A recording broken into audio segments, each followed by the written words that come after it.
आपके घर के सेफ में, बैंक के वॉल्ट में, ड्रेसर के ड्रॉअर में। एक ऐसी चीज है जो इंडिया को स्ट्रॉन्गर बना सकता है, आपका पुराना सोना। तो इस दिवाली क्यों ना उसे ही एक्सचेंज करके नई ज्वेलरी खरीदे। भारत का ऑलमोस्ट सारा सोना इंपोर्ट होता है, लेकिन अगर आप पुराना सोना एक्सचेंज करेंगे तो इंपोर्ट नहीं करना पड़ेगा, जिससे अपना देश स्ट्रॉन्गर बनेगा, है ना। आपका पुराना सोना तनिष्क में एक्सचेंज करें और बनाए भारत को और भी सुनहरा।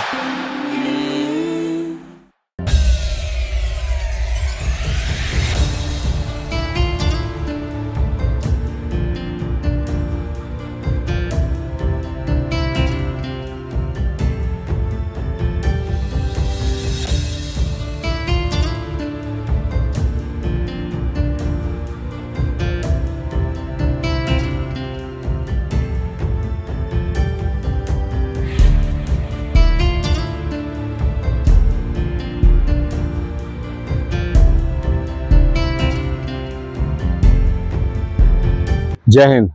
मैं यामीन न्यूज अंडमान 24/7 में आप सभी का स्वागत करता हूं। हमारे पिछले एपिसोड में आप लोगों ने देखा होगा, हमने आप लोगों को शोलवे 15 से शोलवे 19 के बीच जो बना रास्ता है उसके बारे में हमने आप लोगों को दिखाया था, उसकी दुर्दशा दिखाई थी। आप लोगों ने देखा उस पूरे वीडियो में कि उस पूरे रास्ते की हालत क्या से क्या हो चुकी है। मात्र 3 साल में ये करोड़ों का प्रोजेक्ट जो टेंडर निकला था उसका ये हाल हुआ है, तो यहाँ पे सवाल उठना तो जायज ही है। सिर्फ 3 साल नहीं, ये सिचुएशन इस वक्त है। इससे पहले भी जब ये बना था 6 महीने बाद ही रोड की खस्ता हालत होनी शुरू हो गई थी, जो लोगों का कहना है। और 1 साल में यानी 2023 आते आते इस रोड की हालत ऑलरेडी बहुत खराब हो चुकी थी। एंड उसके बाद जो हमें सूत्रों से पता चला है वो ये है कि दोबारा से इसका टेंडर किया गया था एंड पीडब्ल्यूडी की भी इसमें दखल अंदाजी हुई थी। पीडब्ल्यूडी ने भी कई जगह पे जो गड्ढे वगैरह थे उसको भरे थे एंड फिर थोड़ा बहुत ठीक हुआ, फिर थोड़ा चलने लायक हुआ। एंड पिछले साल शोलवे 19 का वुडन ब्रिज का इनॉग्रेशन होना था, तो उस वक्त भी जो है फटाफट नवंबर दिसंबर के महीने में जो है पॉट होल्स भरना शुरू किए। जो भी लीपा पोती का काम था वो फटाफट कराया गया, क्योंकि बड़े बड़े एडमिनिस्ट्रेशन के ऑफिसर वहां जाने वाले थे, फॉरेस्ट डिपार्टमेंट के अधिकारी वहां जाने वाले थे उसका उद्घाटन करने के लिए, तो उस रास्ते को दोबारा से ठीक करा गया।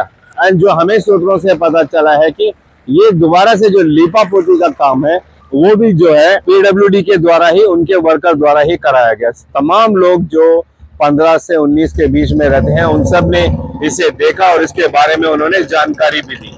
इस रास्ते में कितनी गड़बड़ी हुई है, कितना भ्रष्टाचार हुआ है, इसको जानने के लिए हम यहाँ आरसीडी ऑफिस आए थे थोड़ी जानकारी लेने के लिए, लेकिन बारिश के वजह से काफी देर हो गया है। अभी ऑलरेडी वर्किंग आवर्स खत्म होने जा रहा है, तो इस वक्त हम किसी को परेशान नहीं करना चाहते थे।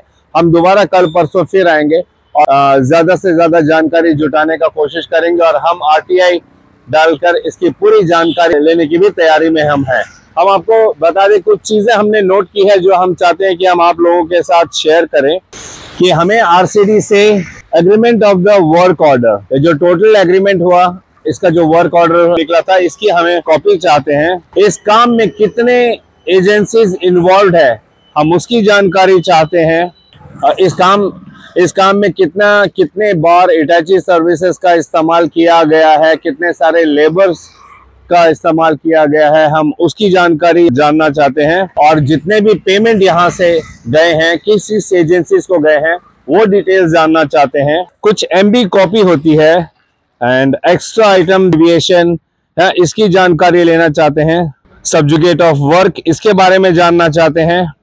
अब तक का टोटल एक्सपेंडिचर इस रोड को बनाने में कितना लगा है, इस बारे में हम जानना चाहते हैं। हमारे डिपार्टमेंट के कितने, चूंकि ये टेंडर निकला था तो प्राइवेट पार्टी ने इस टेंडर को लिया था, तो ये उनकी जिम्मेदारी बनती है कि वो अपना मैन पावर इस्तेमाल करे, लेबर इस्तेमाल करे, अपना जो भी मशीनरीज की ज़रूरत है उसका इस्तेमाल करें, मगर हमें सूत्रों से पता चला है कि इस बीच जो है डिपार्टमेंट के लेबर्स लोगों को भी इस काम पर लगाया गया था, तो हम उसकी भी डिटेल जानना चाहते हैं। हमें पूरी उम्मीद थी कि जब हम यहाँ आएंगे, पीडब्ल्यूडी का ही एक सेक्शन है आरसीडी, रोड कंस्ट्रक्शन डिवीजन, यहाँ पर जो है तमाम रोड कंस्ट्रक्शन का जो भी हमारे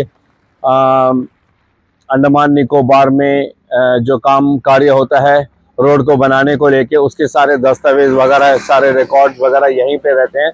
तो हमने समझा सबसे उचित स्थान यही होगा कि हम यहाँ से आके शोलबे 15 से शोलबे 19 का जो टेंडर निकला था उसकी पूरी जानकारी हम जुटाए, ताकि हम आप लोगों के समक्ष इस पूरे मसले को रख सके कि इस टेंडर के क्या क्या टर्म्स एंड कंडीशंस थे एंड कितनी लागत में ये बनी है वगैरह वगैरह, पूरी जानकारी हम आप लोगों के सामने रखें। लेकिन जैसा हमने आप लोगों को बताया कि फिलहाल बारिश की वजह से यहाँ आते आते देर हो गई, तो हम एक बार फिर आएंगे और यहाँ से जानकारी जुटाने का प्रयास करेंगे ताकि हम आप लोगों को इससे अपडेट करा सकें। तो एक बार फिर हम living on the age Lotay NGO के फाउंडर प्रेसिडेंट है श्री अभय कुमार जी, हम उनके पास आए हैं। जैसे हमने आप लोगों को अपने पहले एपिसोड में शोलबे 15 to 19 रोड के बारे में बताया था, तो हम आपको बता दें कि इस रोड को लेकर इन्होंने बहुत पहले चिंता जताई थी और इन्होंने जो है हमारे उस समय के मुख्य सचिव केशव चंद्र जी, उनको एक पत्र के माध्यम से भी आगाह किया था कि इसमें जो है भ्रष्टाचार हुआ है, इसमें बहुत लापरवाही तरीके से काम किया गया है और इस पर संज्ञान लिया जाए और कड़ा से कड़ा एक्शन लिया जाए अगर इसमें कोई भी दोषी पाया जाता है। तो हम आप लोगों को इस एप्लीकेशन को दिखा रहे हैं। आप चाहे तो स्क्रीनशॉट लेके इसको पूरा पढ़ सकते हैं, लेकिन अंत में जो इन्होंने लिखा है उस बारे में मैं ज़रूर थोड़ा एक्सप्लेन करना चाहूँगा। तो आखिर में उन्होंने ये लिखा है कि I humbly request your intervention in this matter to address the following concern. इन्होंने निवेदन किया है हमारे मुख्य सचिव जी से कि वे जो है इन 3 मुद्दों पर ज़रूर ध्यान दें और कुछ ना कुछ करें, जैसे इमीडिएट इंस्पेक्शन, तुरंत वहाँ पर जो है एक इंस्पेक्शन कराया जाए, एक टीम का गठन किया जाए और वो ये इंस्पेक्ट करे कि जैसा टेंडर में गाइडलाइंस थे, टर्म्स एंड कंडीशन से, उसके मुताबिक काम किया है या नहीं किया गया है। Quality assurance, ensure that the necessary steps are taken to rectify the roads condition, including proper layer of missing metal layer if found to be correct, and ensure that future projects adhere to high quality construction standard। उनका कहना है कि quality assurance को अच्छे तरीके से देखा जाए कि उसमें उच्च स्तरीय का जो माल मिश्रण किया जाता है उसका इसमें इस्तेमाल हुआ है या नहीं हुआ है, ये इसकी एकदम पूरी पारदर्शिता के साथ में जांच हो। और आखिर में उन्होंने अकाउंटेबिलिटी पर भी एक सेंटेंस लिखा है कि hold those responsible for the oversight accountables for their action to prevent such incidents in the future. और इसमें अगर कोई दोषी पाया जाता है तो भविष्य में ऐसे ना हो, इसके लिए कोई ना कोई सख्त कदम ज़रूर उठाए। अपना कीमती समय देने के लिए अभय जी को हम धन्यवाद करेंगे और चाहेंगे कि चंद शब्द शोलबे 15 से लेकर शोलबे 19 का जो रास्ता है, इसमें जो गड़बड़ी हुई है उसमें चंद शब्द जरूर कहें। जय हिंद। जय हिंद। न्यूज़ अंडमान 24/7 को एक बार और धन्यवाद। यामीन जी, आपका मैंने रिपोर्टिंग देखा था जो अब कुछ दिन पहले आया था आपके चैनल में, और बहुत सही आपने इसका विश्लेषण किया था कि जो रोड काफ़ी जगह पे बनता है, भारतवर्ष में हर जगह पे बनता है और काफ़ी जो टाइम है तब तक के लिए रुकता है, पर ये रोड बनने के 6 महीने के अंदर डिग्रेड होना शुरू हुआ था। और 2023 में ही मैंने तब के तत्कालीन मुख्य सचिव श्री केशव चंद्र जी को मैंने लेटर के द्वारा अवगत भी करवाया था कि क्वालिटी से कॉम्प्रोमाइज़ हुआ है और इसके लिए आप एक कमेटी का गठन करें और खुद भी आप निरीक्षण के लिए आए और जो यथास्थिति है उसको आप देखें और देख के उसके ऊपर उचित कार्रवाई होना चाहिए। जो उसमें भी कोताही बरती गई है, जो क्वालिटी से कॉम्प्रोमाइज़ किया गया, उनको आप अकाउंटेबल ठहराइए, उनके ऊपर कड़ी कार्रवाई की जाए ताकि भविष्य में ऐसा कोई भी गलत काम ना किया जाए।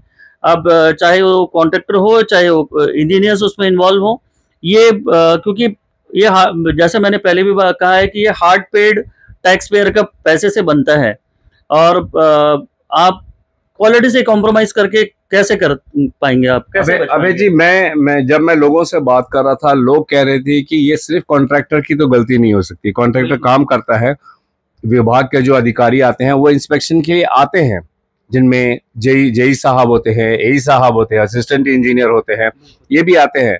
तो क्या इन लोगों ने नहीं देखा कि किस स्टैंडर्ड का ये काम हुआ है करके? लोगों का कहना है कि ये सबका मिली भगत है, तभी ये जाके रोड सक्सेसफुल हुआ, बिल क्लियर भी हो चुका होगा, शायद इनको पैसे भी मिल गए होंगे। तो फिर क्या आप इस बात को मानते हो कि ये सबकी जानकारी के बावजूद ये काम हुआ है? बिल्कुल, देखिए जब कोई भी टेंडर वर्क दिया जाता है किसी भी कॉन्ट्रैक्टर पे, उसके ऊपर एक मॉनिटरिंग एजेंसी होती है जो उसका क्वालिटी ऑफ वर्क्स को मॉनिटर करती है, और उनका काम ही जिम्मेदारी ये रहता है कि आपको क्वालिटी से कॉम्प्रोमाइज ना किया जाए। जो टेंडर में उन्होंने जो स्पेसिफिकेशन मेंशन किया है वो स्पेसिफाइड वे में वो पूरे क्वालिटी वाइज में बनना चाहिए, और वो जो क्वालिटी वाइज अगर बनेगा तो मैं एश्योरेंस कर सकता हूँ, कोई भी एश्योर कर सकता है कि जो क्वालिटी वाइज उसमें मेंशन है जो टेंडर में, वो अगर बराबर उस क्वांटिटी में जाएगी मात्रा में सारे मटेरियल्स, तो कभी भी रोड खराब नहीं होगा। तो कॉम्प्रोमाइज वहीं से होता है, और इसमें दोनों की मिलीभगत है, कॉन्ट्रैक्टर और जो हमारे जो इंजीनियर्स है उनकी। और जब तक जवाबदेही इनका सुनिश्चित नहीं किया जाएगा, ये पुनः दोबारा से रिपीट दूसरी जगह पे भी होते रहेगा। तो इसके ऊपर स्ट्रॉन्ग एक्शन होना चाहिए कि जो भी इसमें लंबित है, इसमें जो भी शामिल है उसके ऊपर कार्रवाई होना चाहिए। और ये बड़ा दुख की बात है कि विद इन 3 years 2-3 साल के अंदर उसके बाद दोबारा से उसको रोड को रीटेंडर किया गया है, उसको दोबारा से पैचवर्क को दोबारा भरने के लिए काम किया गया है। अब जैसे आपने देखा कि कंक्रीट रोड से आरसीसी रोड का वहां पे काम चल रहा है, उसी रोड के ऊपर बनने के बाद में ही, और उससे भी अब आपने कल दिखाया था आपके चैनल में, मैंने देखा था कि वो जो रॉड्स स्टील से एक्सपोज हो गए हैं पूरा, वो और डेंजर हो गया है। जो 2 व्हीलर्स हो या 4 व्हीलर्स हो, रात को चलते वक्त उसमें लगेगी तो गाड़ी ब्लास्ट हो सकती है, कुछ भी हो सकता है उसमें, तो बहुत डेंजरस परिस्थिति है। ये जो हम देख रहे हैं कि ये लेटर आपने जो है 13 सितंबर 2023, ऑलमोस्ट 2 साल से ज्यादा वक्त हो चुका है इस एप्लीकेशन को दे के, तो इसका कुछ जवाब आपको मिला या इसके ऊपर कुछ एक्शन हुआ? मेरी जानकारी में तो कोई एक्शन मेरी जानकारी में तो नहीं है।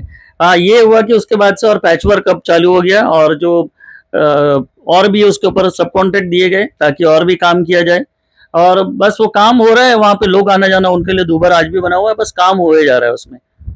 एक काफी नामी एनजीओ है लिविंग ऑन द एज लोटे, उनके प्रेसिडेंट हैं, फाउंडर प्रेसिडेंट हैं, उन्होंने जो है अपनी नैतिक जिम्मेदारी समझकर प्रशासन को ये लेटर के माध्यम से, एप्लीकेशन के माध्यम से उन्होंने चेताया था कि यहाँ पे भ्रष्टाचार हो रहा है, यहाँ पे कुछ गड़बड़ी है। मगर इसके रिस्पांस में अभी जैसे अभय जी ने कहा कि कोई ऐसा स्ट्रिक्ट एक्शन नहीं हुआ है, कोई भी ऐसा स्टेप नहीं लिया गया है कि उस काम को रोका जाए या वैसा काम और ना हो। उसके बाद ना जाने और कितने टेंडर निकले होंगे और पूरे अंडमान निकोबार के रास्तों की क्या हालत है वो हम सब जानते हैं। तो एक एनजीओ के प्रेसिडेंट की बातों को अगर इस तरीके से नज़रअंदाज किया जाता है तो फिर एक आम आदमी प्रशासन से या विभागों के आला अधिकारी से क्या उम्मीद रखेंगे? क्या हमारी आम जनता की आवाज़ की, उनकी पुकार की कोई अहमियत नहीं है? क्या उनको ज़रूरत नहीं है? क्या ये उनका अधिकार नहीं है कि उनको अच्छी सड़कें मिले, साफ सुथरा पानी मिले, 24 घंटे बिजली मिले, अच्छी शिक्षा मिले, अच्छा स्वास्थ्य सेवा मिले? बेशक है, जैसा मैं बार बार कहता हूं कि एक एक चीज के लिए हम कर अदा करते हैं, टैक्स देते हैं, और वही पैसा हमारी सरकार के पास जाता है प्रतिदिन करोड़ों में, अरबों में, और उसी से हम उम्मीद करते हैं कि हमारी सरकार हमको ये सारी सुविधा दे, मगर कब और कैसे?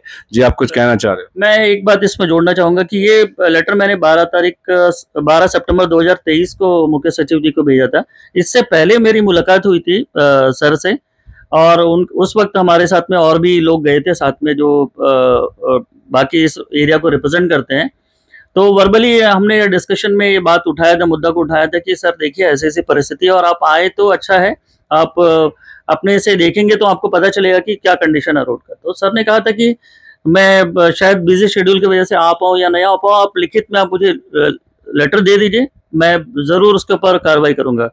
पर करीबन आपने जैसे बोला कि 2 साल से ऊपर हो गया है, कोई कार्रवाई हुआ नहीं हुआ ये तो मुझे नहीं पता। और सर कार्रवाई हुआ था तो फिर हम ये नतीजा नहीं देखते ना, जो आज प्रेजेंट डे में जो हालत है वहां पे, तो वो तो बताने लायक ही नहीं है। मैंने अपने पुराने फर्स्ट वीडियो में पूरा दिखाया है। कुछ लोगों का ये भी कहना था कि ये रोड है उस पे से जो है हैवी ट्रक्स जो है पेड़ काट के जो लॉग्स पूरे लकड़ी को लेके जाते थे जिनका वेट बहुत ज्यादा होता था, उस वजह से खराब हो गया। क्या ये कोई कारण हो सकता है? देखिए, ये रोड कभी भी कहीं पे भी बनता है तो वो पूरे कैपेसिटी के ऊपर डिपेंड करता है, या तो उनका अलाउ ही नहीं करना था। मेरा भी यही कहना है, मेरा भी यही कहना है। जब लॉग एक्सट्रैक्शन कहीं पे होता है, और जबकि सबको पता है शोलबे से लॉग एक्सट्रैक्शन करके वो एक रास्ता बना हुआ है और वहीं से आने वाली है, या तो पहला तो ये कि कहीं पे भी अगर रोड बनता है तो पूरे पैरामीटर्स को रख के बनता है, वो कितने लोड कैपेसिटी के उसमें गाड़ी जाएंगे वो सबको मालूम होता है, और होना चाहिए और बनना चाहिए उसी हिसाब से, क्योंकि वो मुख्य रास्ता है वहीं से, एक और कोई ऑल्टरनेटिव रूट नहीं है। दूसरी बात ये, अगर ऐसा बात था कि वो लॉग जो गाड़ी है, लॉग ट्रक्स जो है उसके लोड बियर नहीं कर सकते थे तो उनको उसमें चलने ही नहीं देना जाना था, क्योंकि ये कम्यूटर्स के लिए बना हुआ रोड था। अगर वैसा अगर सोचा जाए तो उनके लिए अलग से लॉग के लिए अलग से रोड बनाना चाहिए था। तो उनको फॉरेस्ट डिपार्टमेंट या फिर जो भी एक्सट्रैक्ट करे उनको बोलना चाहिए था कि आप ऑल्टरनेट सी रूट से आप लेके जाइए, वो रूट को अलाउ ही नहीं करना चाहिए। आइदर ऑफ द टू, या तो यहाँ पे क्वालिटी से कॉम्प्रोमाइज किया गया है, या तो फिर जो अगर क्वालिटी से कॉम्प्रोमाइज नहीं किया गया है तो जो लॉग के जो ट्रक्स थे उनको अलाउ नहीं करना देना चाहिए था। ये दो में से कोई एक होना चाहिए था, दोनों नहीं हुआ। तो अगर दोनों नहीं हुआ तो मिली भगत वाली बात है, और कुछ बात तो है नहीं इसमें। बिल्कुल, इसीलिए हम किसी भी बात की पुष्टि नहीं करते हैं, हम सिर्फ ये निवेदन करते हैं, जैसे लोटे की तरफ से भी निवेदन किया गया कि इन चीज़ों पर ध्यान दिया जाए, जैसे इमीडिएट इंस्पेक्शन कराया जाए, क्वालिटी एश्योरेंस चेक किया जाए, और साथ में अकाउंटेबिलिटी भी देखी जाए। जो भी इसमें जिम्मेदार है उनके ऊपर में एक्शन लिया जाए। हम भी यही निवेदन करते हैं कि ये करोड़ों का प्रोजेक्ट है जिसमें आम जनता के जो टैक्स का पैसा है, करोड़ों रुपए की लागत से ये रोड को बनाया गया, एंड 3 साल के अंदर वो मात्र 6 महीने में टूटना शुरू हो जाता है, खराब होना शुरू हो जाता है। फिर उसका रीटेंडर कराया जाता है पैच वर्किंग कराने के लिए, फिर उसके बाद कई बार उसका पैच वर्किंग कराया जाता है। तो फिर इसमें कई सारे सवाल खड़े होते हैं कि जिस भी कॉन्ट्रैक्टर को दिया गया था तो क्या उनका कोई टाइम पीरियड नहीं था कि कम से कम 3 साल तक रोड सही सलामत रहना था, 5 साल तक रहना था, 10 साल तक रहना था, और इस बीच अगर खराब होती भी है तो मेंटेनेंस वर्क भी उन्हीं की जिम्मेदारी होती है। क्या ये सारी चीज़ों को नज़रअंदाज करके दोबारा से रीटेंडर करा देना ठीक है? उसके बाद कई बार पैच वर्किंग कराया गया, अभी भी वहाँ पे पैच वर्किंग चल रहा है, और वो पैच वर्किंग भी ऐसा होता है कि मात्र कुछ दिनों तक वो रहता है, दोबारा फिर से उखड़ना शुरू हो जाता है, क्योंकि रोड का बनाने का एक स्टैंडर्ड तरीका होता है। अगर उस तरीके से नहीं बनाया जाएगा तो लाख पैच वर्किंग कर लीजिए, वो एक बरसात में या कड़ी धूप में उखड़ेगा ही उखड़ेगा। इससे परेशानी किसको होगी? आम जनता को, वहाँ के लोगों को, वहाँ के बाशिंदों को।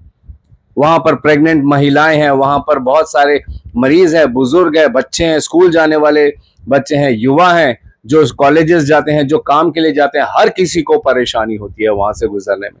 और रात के समय तो वहाँ से जाना समझ लीजिए नामुमकिन सा है, क्योंकि एक तो स्ट्रीट लाइट नहीं है कहीं पर भी, और ऐसे उबड़ खाबड़ रास्ते में कुछ भी हो सकता है, किसी भी प्रकार की अनहोनी घटना घट सकती है। तो लोग वहाँ पे यूजुअली रात को वैसे भी निकलते ही नहीं थे, और अब ये बुरा सड़क होने की वजह से और भी उनका बाहर निकलना दुश्वार हो चुका है।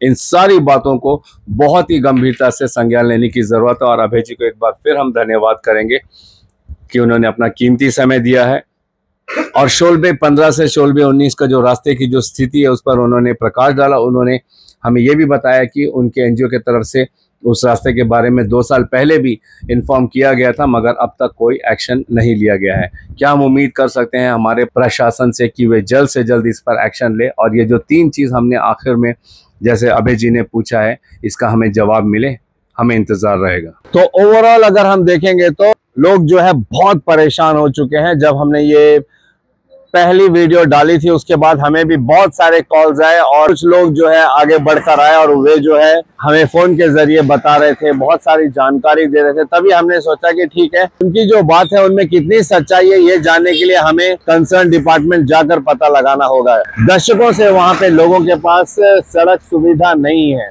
अब 2022 में जब मिली, वे लोग इतने खुश थे, और मात्र 3 साल के अंदर में रोड की ऐसी हालत हो गई है कि वहाँ का रोड रहना नहीं रहना बराबर है। लोग कह रहे थे कि आजादी के वक्त से लोग वहाँ पे रह रहे हैं, लेकिन उस वक्त भी इतनी परेशानी नहीं होती थी, क्योंकि उन लोगों को आदत सी हो गई थी और अपना ट्रांसपोर्टेशन वो जो है कच्चे सड़क बनाते थे, और अगर कभी गाड़ी का इस्तेमाल भी किया जाता था तो टूटे फूटे पत्थर होते थे, छोटे छोटे पत्थर वगैरह होते थे, वो डाल के उसके ऊपर लेके आना जाना करते थे। वो इससे ज्यादा टिकती थी, सालों तक वो चलती थी।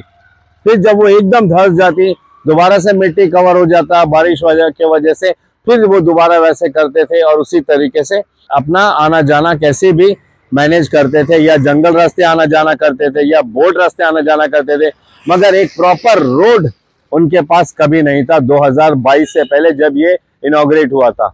और फिर उनका कहना है कि क्या जरूरत थी हमें इस तरीके की रोड देने की, अब हमारे पास वो कच्चा रास्ता भी नहीं बचा और ये आदत छूट गई है कि वो बोट सर्विस इस्तेमाल करे, वहां मगरमच्छ के आने से वो अलग से खतरा हो गया है। लोग बहुत परेशान है सर। हम निवेदन करते हैं कि जल्द से जल्द इस रोड को जितनी जल्दी हो सके बनाएं, ठीक करें, और इस रोड के पीछे अगर कुछ घोटाला हुआ है, भ्रष्टाचार हुआ है, तो जो भी दोषी है उनको कड़ी से कड़ी सजा दी जाए, एक सबक के तौर पे, ताकि आगे चलकर हमारे द्वीपों में कोई भी ऐसी गलती करने की कोशिश ना करे।